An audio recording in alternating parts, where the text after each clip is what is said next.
everyone, today we're going to look at two different cards that are masculine. We're going to talk about masculine cards and we're going to talk about background stamps. I'm going to be using this new Wonky Trapezoid, which is from the new Simon Says Stamp release, and I think it's a great one for making masculine cards. I'm going to show you how many different things you can do with a background stamp that can really up your card game. We're going to use these sentiments here, which is the bold happy birthday, and I want you to look at the font of this. So this font is not extremely masculine, but it's definitely not super feminine either, and so I feel like it can work perfectly fine for masculine cards. Before we get too far in this video, make sure you hit the like and subscribe on my channel. I'm so glad to have you here today. We're going to be using some fun new orange colors, and I'm kind of going with the color scheme on this one, a navy and orange card. I feel like those are great masculine colors, and we are going to do some fun dark backgrounds. We're going to use this soft navy cardstock from Simon Says Stamp and do some heat embossing, but let's look at background stamps first. So background stamps can be red rubber like this, or they can be an acrylic stamp. This red rubber one, it helps it hold its form really well, and it's about a 6x6, so you can definitely stamp your whole area if you're doing an A2 card, which is nice. I'm going to move this over in the Misty, and when I'm stamping with a red rubber stamp in the Misty, you do need to take out your stamp mat because these are so thick. So I took out the padded mat that usually goes under my stamps, and that works perfect. So you'll see that this makes a great stamped image, and this part of the Misty picks it up just like any other stamp. One of my favorite masculine looks is to heat emboss in just clear over a dark background. So I'm going to put a lot of powder on this navy paper, and that makes some people nervous, but just remember this powder wipes off pretty easily with a microfiber towel. I've not had trouble getting it off, so be generous with it because you've got a large stamped area and we're going to heat emboss that, and we don't want the little pieces of embossing powder to be everywhere. Next, I'm going to do a really thorough job of inking up this stamp, which takes a little time because it's such a big stamp. So really do a good job inking it up, and I usually stamp it 2 to 3 times just to make sure I've got every area covered. And really, I like how it looks just in this watermark ink. It looks really cool, but we're going to emphasize that look and having that darker navy on top when we add the clear embossing powder. I'm going to be using Wow clear embossing powder, and what I love about these is that you can get this huge size. So I love having this big size here for some big projects like this. Now, could I have used something like a sheet of printer paper and probably made this less messy? Yes, my coffee filter is not quite big enough for this, but you know, sometimes you don't realize that until after you've already started your project. So I'm going to go with it and just wipe off any extra into the container. I did pretty good, but I did get a little bit on my mat. So once I get this nice and covered, we're going to heat it up and I'll show you what that looks like. When you're heat embossing something like this, it's always good to take a little paintbrush and loosen any areas where this got stuck. So I'm going to show you how I do that. I take a tiny paintbrush and I look for little particles that are not stuck in the right place. So you see there's that one little spot, and yes, it looks tiny, like it wouldn't make a difference, but this is all going to turn a much darker color. So you want to be careful that you've got a nice crisp image. And this is not necessarily picking up the pieces, it's more like it's taking the static away so that you can kind of blow those pieces off. So sometimes it gets stuck in my brush. Most of the time I just move it a little bit and blow on the paper and it's gone. And then I'm going to start heating with my heating tool, and you'll see that, look at that beautiful color. So it's clear that we used, but it's going to make a darker navy. So it's just going to be darker than whatever your color of cardstock is, and it looks so good. I feel like that's such a great masculine pattern. And then once that's cool, I just dry it off with a microfiber towel. This is just something I got from Amazon. It's just a microfiber towel that I use in my craft room. I use it all the time, and it gets all of that powder off, and it doesn't mess up your embossing at all because that embossing is dry, plasticky stuff. So I just got it all clear, and look at how beautiful it looks.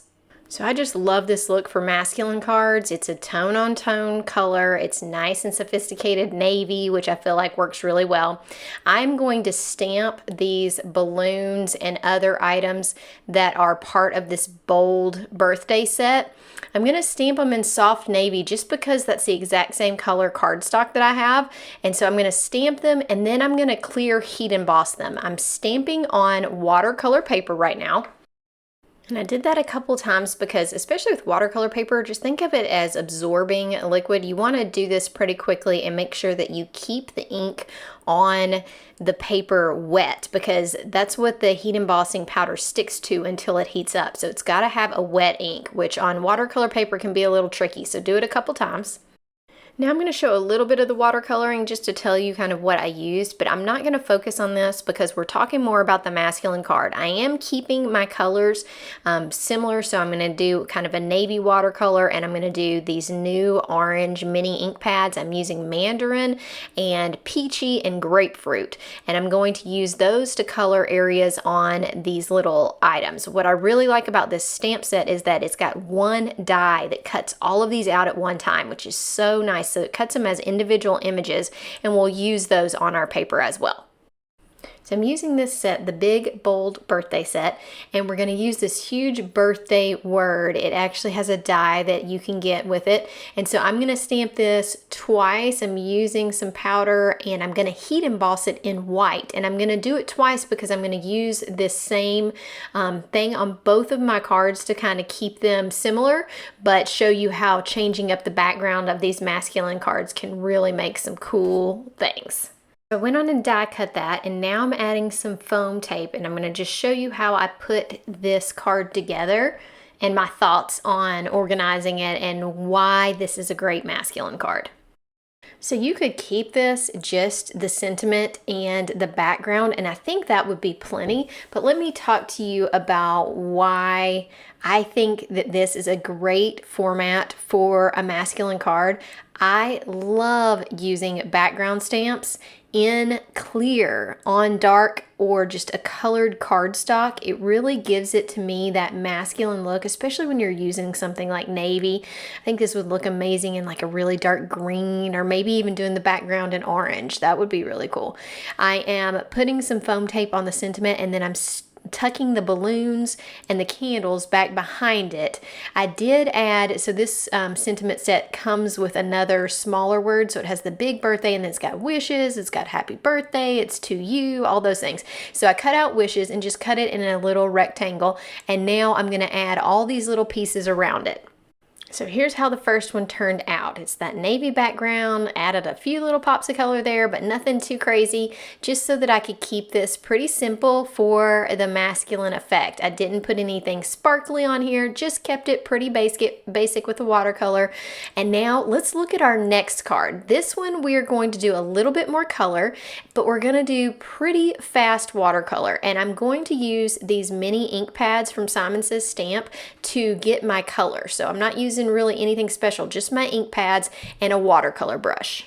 Now, when you're doing a background stamp, you need to look at the pattern and decide how you're going to watercolor this. I could try to make this completely random, but it's so much easier just to take each of these lines and make it more like stripes, because I can kind of pull the color all down that row. It makes it much quicker, and I'm just adding little bits. I want the color to be varied, so some of them I want them to be a little bit lighter, and so I'm taking two different colors of the orange ink pads, and I am just picking one and putting it on this thing, and I'll show you that just gives you some variation in the background so that each of these squares is not exactly the same. I'm okay if some of them are darker, if some of them are lighter, if some of them I used a slightly different color ink pad. It's all in the same family, and I think that just gives it just more detail. And because these are wonky, like trapezoids, you know, I think having that color variation just really emphasizes the cool nature of this background. And just as a quick reminder, I'm using mandarin and grapefruit are the two colors. So I'm using these colors on my mat and just dabbing, and it's amazing how far that ink goes. You could do something on this, you know, I'm doing watercolor. You could definitely ink blend some way. There's not a stencil that goes with this set, so it would just be kind of areas of different color ink blending. I think that would look cool as well, but I just love a watercolored background stamp. I've got a few other ones on my channel that you might want to check out if you like this process as well. I think they just really look so detailed and very cool. And here's what I mean in that variation. See how some of these are darker, some are lighter. It's not perfect, but it doesn't matter. It's such a big, busy background. It doesn't matter if you mess up a little bit. It's gonna look great. I'm going to use the Distress ink in Prize ribbon. All of these will be linked in the description so that you'll be able to find these. And this one, I'm only going to use one color, and I'm just going to add different amounts of water to give it some of that color variation. The more water, the lighter the blue is, the darker, or the more that you add to each square, you're going to get a darker color. And here's how that color variation turned out. I just love it. So another fun masculine technique that I like to do is really easy, and it actually, when you spend so much time on the background of your card, it's really nice to be able to do something simple. So I'm just going to heat emboss these images in white and the wording in white, and we're going to keep it very simple on the front of the card. No coloring required, and I love doing this when we've got a really busy background that we worked very hard on, so that you're not just overdoing it on the details. Okay, so I'm going to use a scrap piece of paper from the previous card, which is where I get this navy stripe in the middle. I'm going to use some extra backing, so I did a little rectangle and added another one on top of the happy, and then I'm going to put these balloons up here. I stuck them down but didn't add enough glue. Whenever you're using watercolor paper, sometimes you need to hold down the glue. I thought about doing this really dark birthday right there and using that, but I decided that the bright white just showed up better. So I'm using that spare piece as the backing for this one, just to make it raise up off the paper a little bit better versus using foam tape.